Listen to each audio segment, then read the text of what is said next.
Thank you for tuning back into Alex's Sports Talk Show, where we're going to be breaking down the Gonzaga Bulldogs. Yes, the Gonzaga Bulldogs, number 1 in the country right now in the NCAA.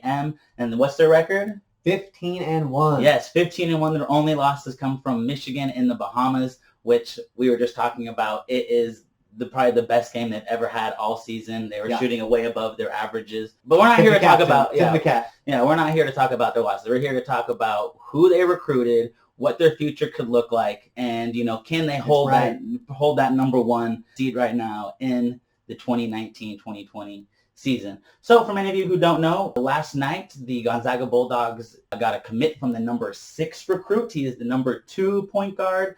And his name is? Jalen Suggs. Jalen Suggs. Sir. Yes, he is. Biggest recruit for the Zags ever. Yep, he is the number 6 recruit. As just mentioned, the other person who got recruited who was anywhere near that is Zach Collins, and he was the number 20th recruit. But now we get the number 6 recruit. So we see that from what Gonzaga has done in the past, it's made definitely impact on some of these other players outside of Washington State and Spokane. We're going to be talking about Jalen Suggs and then the other recruits, Dominick and Julian Strawther. So it's going to be interesting video for y'all. Jalen Suggs announced yesterday that he is committed to Gonzaga, not signed like the other two, but he is committed. So what does that mean for us? So right at this point, if you watched the interview last night, it's just such a cool thing to happen for Gonzaga. This is the first time we've had a top 10 recruit, like you mentioned. Not only that, he committed live on national television, on ESPN2, in prime time. So it's really just uncharted territory for Gonzaga. So, I couldn't be more excited. I followed it for a long time. One thing he did, verbally commit. So it's a verbal commitment. He has not signed his letter of intent yet. And he also mentioned in that interview, he's still heavily considering playing overseas instead for a year. And that's, go ahead. I know you're familiar with it. You've seen that trend. So there's been two or three guys, big names anyway. We've seen R.J. Hampton. He was the first the first young guy to kind of do this. And then we've seen LaMelo Ball, projected top 3 pick right now. But so what that means is that we have, like you said, a verbal commitment, but he's not signed like those other guys. So we honestly don't know what he's going to do. And we're all for Jalen Suggs to go get his bag because we know what the NCAA has done in the past and how they I wouldn't say take advantage of kids. Not the best player treatment, though. Not the best. We've seen some instances. But we're hoping he actually signs and plays. But let's talk about some of the reasons why he chose it. So a couple of the reasons is that he thinks that Mark Few is one of the best coaches in the country. Love hearing it, man. Couldn't agree more. Which is awesome. But we all know that Mark Few has been in Gonzaga for 20-plus years. Definitely going to be a Hall of Famer once he retires, whether that's at the age of 70 or 95. We are unsure of his tenure because he loves Gonzaga and he loves Spokane. But let's talk about how can Gonzaga use a point guard like this? So people who don't know Jalen Suggs, he's very athletic, can shoot the 3 very well. His playmaking ability is there as well. Definitely. Gonzaga, it's, we've seen this incredible run over the last 2 decades. And, they really started out, they kind of got that moniker of Guard U. We've seen some great point guards come through this program. Some of my favorites in the past. Derek Ravio was one of my favorite point guards in Gonzaga past. Loved watching him grow up. But we've seen. John Stockton. Obviously, we're gonna skip over John Stockton. That's a Hall of Fame, right? He's kind of good. He's had some good games in the league. So they've done this for a very long time. Recently, like I said, Ravio, Pargo, one of my favorite players, come through the program. Pangos, Perkins, of course. Perkins, baby. We really bring in point guards and we let them run the team. That's one thing. Our point guards, they get control, and we expect a lot out of them, but we give them the tools to succeed. Yeah, especially we're going to be missing some of the guys from this year. Killian Tilly's a senior. He's not going to be there, but we still got some other players, Petrosov and some of these young guys coming up. And I think that with these new recruits, we're going to see almost a different style of play of Gonzaga. I think they're going to shoot the ball a lot more, which is very almost unheard of from Gonzaga. They like to do the pick and roll mostly and just constant ball movement. But motion offense, we work out of our bigs a lot, but we've always put shooters on the floor, but we've always had that focus of working inside out. And I think that's the biggest thing of our team. A lot of our threes we take, they're not forced threes. No. They're rhythm threes in offense, and that's what's allowed a lot of our players to be great. Looking forward to next year, when we talk about the recruits, I know you mentioned Dominick and Julian Strawther.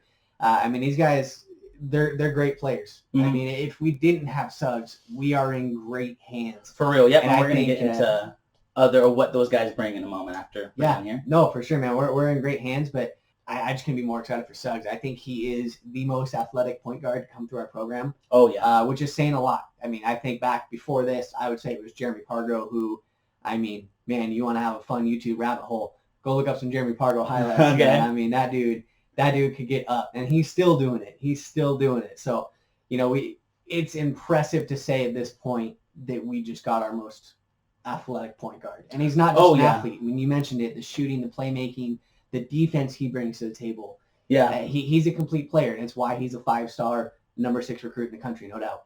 Going back to his defense, so Jalen Suggs was on the grassroots sizzle program in the Under Armour Association, and he averaged 20 points, 6 rebounds, 5 assists. He was number 2 scorer and top 10 in rebounds and assists. So we know that he can score the ball, but we also know you said he plays defense. I'll give you some stats about that. So Jalen Suggs he's got 3 gold medals. He was in the FIBA U19, U17, and U16 world. His numbers are a little startling, but it's been 3 years, and probably from a freshman or a sophomore to senior, it's different stats. But he's 9.7 points, 2.7 rebounds, 2 assists, and those 2.4 steals, so almost 2.5 steals per game in those 3 World Cups. You play pretty much a lot, not a lot, but you play a good amount of games and whatnot. So it's just cool to see that. We do have someone who's already, we don't have to teach him defense. He's already has that ability. And you talk about ability, but I think you also got to talk about just the desire to play defense. Mm-hmm. I think that's something that you really can't teach. You can teach skills on defense, but you look at Ryan Woolridge this year, and I mean, of course, he is incredibly gifted and he is incredibly smart on the defensive end, but you watch his hustle and his desire to be that lockdown defender.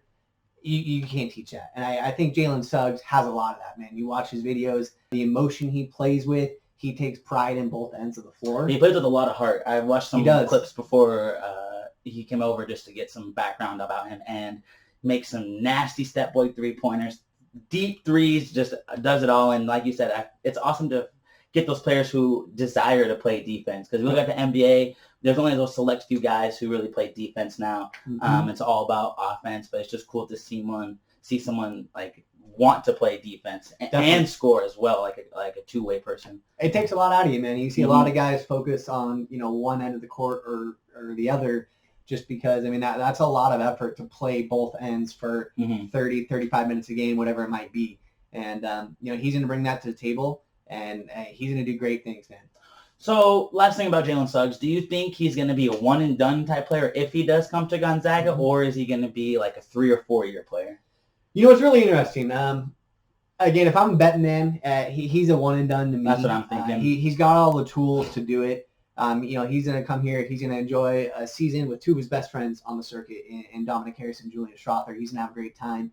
They're going to win games. It was kind of interesting. In his interview, obviously, he still mentioned that possibility of playing overseas. Yep. And so that's something that we're going to have to kind of deal with really until the season starts. And, he's got some conversations he's still got to have and figure out what's best for him. But regardless, whether it's at Gonzaga, it's overseas, I do think he's one and done.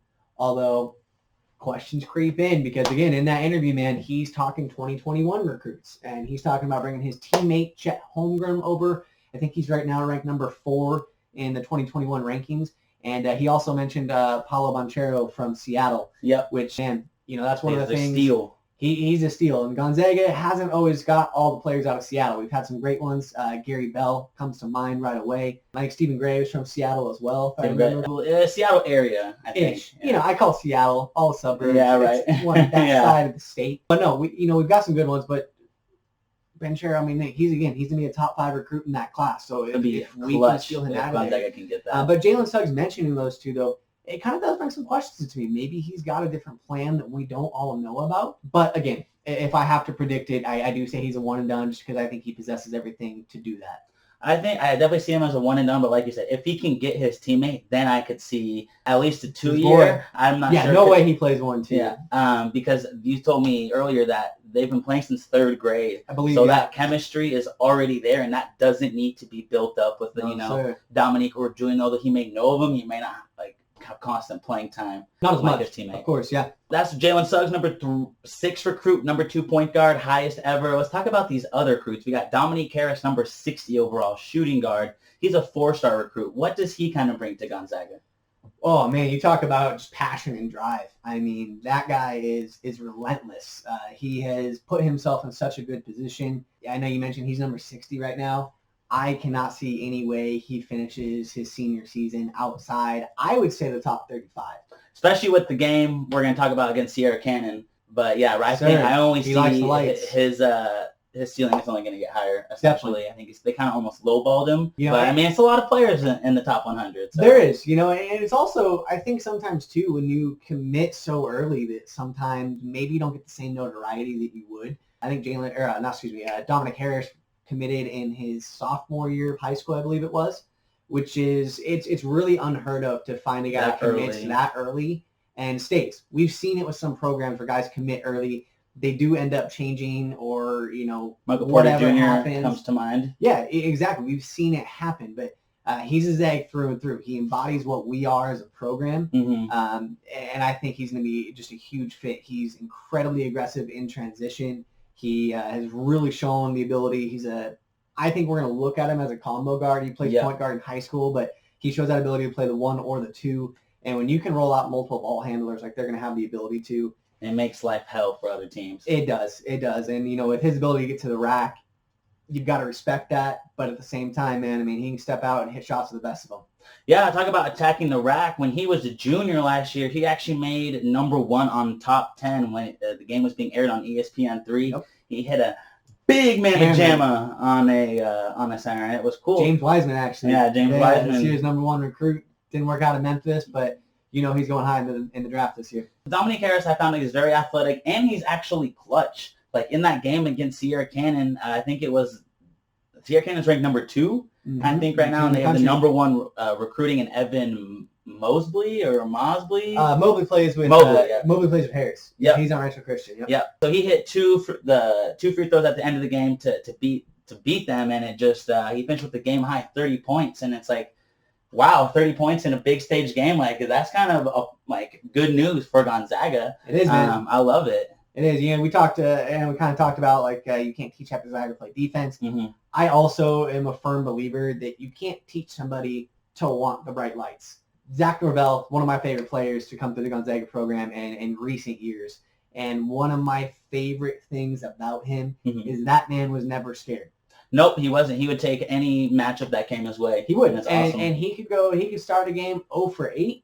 And a lot of guys, man, I mean, come on, man. We've all played ball, man. I start 0-5 in a game, and I'm trying to find an easy layup, just something to get in the flow of the game. Nah, shooters got to shoot. Shooters shoot, man. And Norvell embodied that. And that's just kind of that Chicago mentality of never being scared. But I see a lot of that in Dominick Harris. He wants the moment. He wants the lights. You talk about playing the number 2 team in the country. He wants those matchups, man. And yeah, he's not like just baggy packing. He's not scared to if he's having a bad day to keep shooting. He's not scared to attack the rim. He's not going to settle either. He's not going to just stand back and shoot. Like he's so versatile. Be aggressive. He will find a way to impact that game, and that's huge. I'm really looking forward to Dominick Harris. Like I said, I feel like they kind of lowballed him, and I think that his peak is almost to Jalen Suggs. Maybe not as good, but it's almost. It's almost. Tell you what, man, both those guys play together. We're going to be in for a treat. For real. And talking about the last guy, the small forward, Julian Strawther, number 69 overall. He's also a 4-star recruit. What does he kind of bring to Gonzaga? You look at his senior year, the way this has started. He is going to be just a flat-out bucket getter. I mean, I think he's dropped 250 pieces already this year. Mm-hmm. And, I mean, these are not against bad defense. These are not wide-open threes all game. Mm-hmm. He's versatile. He can shoot. He can finish. And, I mean, he's putting it all to use. So I think he's really going to flourish with the motion offense that we run, working inside out. He's not going to be seeing double teams out there with the guys that are around him. And so I think he's really going to flourish for us and bring us just a really good offensive spark. Yeah, so you mentioned he had like 2 50-point games. As a junior in the FIBA U19 World Cup, he had a 40-point game, and right now he averages 27 points and 8 rebounds. So we know that he can score. I'm not really sure about his defense or how suspect that might be, but we know that he is a score getter. So all 3 recruits, can score. So if one gets double teamed, boom, you just pass it. The guy comes up, boom, you pass it to Julian or Dominick, and boom, it's a bucket. I'm really excited for a high-powered GU offense because I feel like that's never shown before. No, you look at the years we've made it, and I think the year we went to the national championship, obviously we had a great offense, but we had, I don't even know if it's arguably, I think it was the best defense Gonzaga's ever had. It was a top 10 defense. That was with Ken Palm, every advanced analytics, Zach Collins. Obviously held down that paint, one of the best shot blockers we've had come through the program prior to Brandon Clark, which, hey man. Woo, I love me some Brandon Clark, baby. Woo, that man's a beast. I think he's fifth in Rookie of the Year. We rode our defense a long ways that year. It took us, 2 minutes from the ultimate goal. With these recruits, I definitely think the future looks great, but what about these returning people? Like, who do you think is going to come back, and, what is the team going to be looking like? Sure. Well, I think easier than saying who's going to come back, I think we talk about who we're going to lose, right? Probably a little bit shorter list. Obviously, we've got some seniors, Woolridge, Gilder, and Tilly, all seniors this year, so they're going to be gone, and we're going to enjoy this year with them. They are great additions to the team and are doing obviously amazing things this year. But I think kind of some of the question marks for me, I think Kispert comes back. I'm pretty confident in that, and he's going to be that senior leader, much like Tilly is for this year's team. Yeah, I totally. And I think he's going to excel in that leadership position because he again embodies this program. He's been with the team for a number of years now. He's going to do really well at that. He knows the culture. He knows how to almost pass the torch or at least light the way. Definitely. For definitely these young guys coming up. It's going to be interesting team. I'm looking forward to it. And I think question marks, man. At the beginning of the season, I would have bet a lot of money that Julian would still be here next year and Petrusev would be going to the NBA draft this year. At this point, honestly, I could see both of them going. I could see both of them staying. Although I think that's probably less likely. I think the most likely is one of those two leaves. Ayayi has just been slowly crawling up draft boards. I see more. Rounds. Yeah, I see Ayayi more. He's really kind of popped out more. And we were talking about Petrusev. He's definitely a double-double, 16 and 10. But if he hits those bunnies, like those 2 or 3 bunnies he misses, it's like a 20 and 10 guy. Definitely. And I think that if he comes back, then his draft stock will go even more because there's a lot of one-and-dones right now. They're not really big guys, but I think that if he were to stay a year, he would definitely increase his draft stock and be one of the number one big guys coming out. Yeah, you've got a couple good bigs coming out of college this year. Obviously, we've got Wiseman. He's already preparing for the NBA draft. He left Memphis. I would be very, very surprised if Mobley, I think it's Isaiah Mobley, stays at USC this year. I think he's probably likely to go, although his brother is committed to USC, so he might stay a year to play with his brother. I think Petrusev would really benefit from one more year with us. Especially with all those shooters coming in, too. More rebounding and putbacks and stuff. So. Definitely, and we would have just a stable of bigs next year. You've got Balo coming off a red shirt. I mean, I think he stays, but one of those two leaves. And honestly, I think it's still a little too early. I think come March Madness, we're going to have a little bit better idea. We get through conference play, get through the conference tournament. I think we're going to have a little bit clearer picture of which one of those two is more likely to go. I'm going to say a hot take right now, and I think that if Petrusev comes back, I think that GU is going to be the final 2 teams in the national championship game in March Madness. I know there's going to be a bunch of young guys coming up, but man, this recruiting class, that's how good they are. They really want to 7 in the country, I think, with Suggs. Yeah. No, it's. I think that's a really good take, man. I don't even know how hot that is. If he comes back and Suggs is here, man, like. That's like a lukewarm take because I think that's a safe bet to say. But, even if he goes, I think if you really follow the program, I think a lot of people know what we have in Balo. Yeah. But, I mean, that dude's a monster, man. They call him Baby Shaq, and I've seen him in person, and I can tell you that that's not just throwing a name on somebody for no reason. For real, right? He is Baby Shaq, and so we're gonna be just stacked regardless. But if he stays, I mean, you're talking a top 3 center in college basketball. Oh, for sure. Guaranteed. And so, I mean, yeah, that's a great take. So that's, talk about the recruiting, that's about it. But what about, so Gonzaga is number 1. Do you think that they can hold that number 1? I mean, their conference is pretty weak, but I mean, at the same time, they have a big red target pan on their backs constantly because they've always been the top dog. They do, man. And, regardless of whether they're number 1 or not, like you said, they're the top dog in the conference for the last 2 decades. And so they're always going to get everybody's best shot, especially the WCC will typically have a couple bubble teams. And beating Gonzaga for them is a resume maker. They will leverage their whole season on beating Gonzaga once to get in as one of those last 4 in or something along those lines. I do think they hold on to the number 1 spot for at least a couple weeks. Yeah. This team is an incredibly high ceiling, but we've also seen some games where we've struggled a little bit. I mean, you watch, we were down 7 points at halftime against Portland the other night, but then they're able to come out and win that second half by 20 points on the road.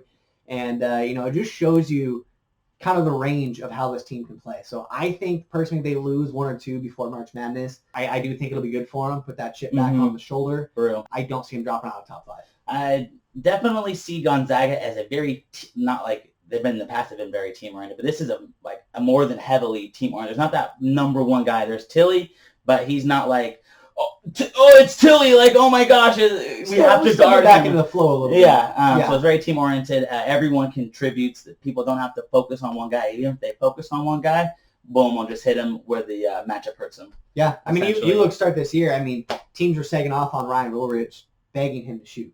And I think right now he's sitting like 53% on somewhere around 45 attempts. So, he's not a volume guy from outside, but he's a shooter. He has definitely commanded respect. And for him, he's shooting in rhythm, and he's no longer a guy you can sag on. When you can't sag on the bigs that Gonzaga is going to roll out at you in both the first and the second line, you're leaving your bigs one-on-one down low, and we're going to win that more often than not. Yeah, like Vig mentioned earlier, Gonzaga has always flowed through their bigs, and I think that's especially key this year.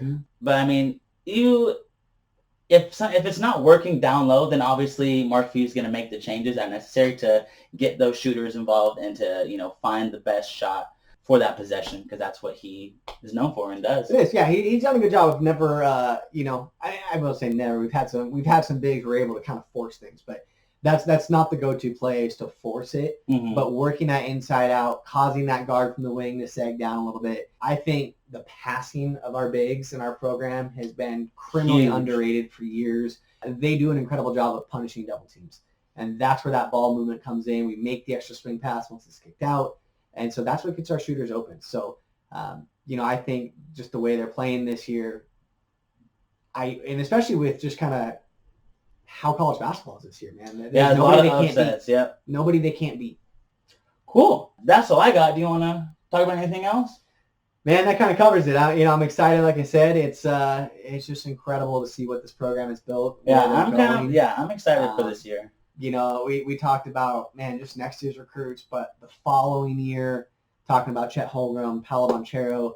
I mean, what Gonzaga has built is incredible. And it is crazy and mind-blowing to think that it is just starting.